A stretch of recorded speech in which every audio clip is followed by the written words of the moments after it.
Welcome to the Slop Temple. We pray this video helps. In this video, I will explain how to program your Hyundai Genesis key fob.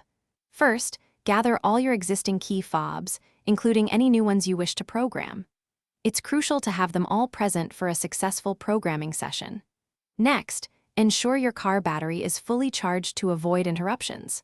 Finally, locate your vehicle's diagnostic port, typically found beneath the driver's side dashboard, as this is where the programming tool connects. Now, let's walk through the programming steps.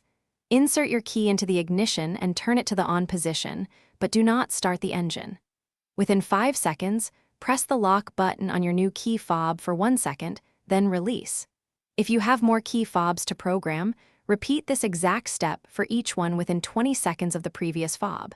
This ensures all fobs are recognized by the system. After programming all your key fobs, turn the ignition to the OFF position and remove the key.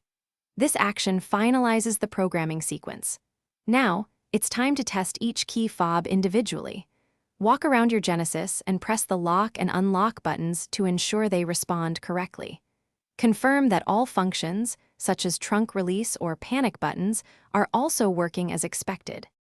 If you encounter any issues, such as a key fob not working, simply repeat the entire programming sequence from the beginning. Sometimes, a small timing error can prevent successful pairing. If problems persist, consider replacing the key fob battery, as a low battery can mimic programming failures. Remember to check the description for a link to the Echo Dot smart speaker and other great deals. Thanks for watching, and drive safely. Thanks for watching. Consider subscribing if we helped you.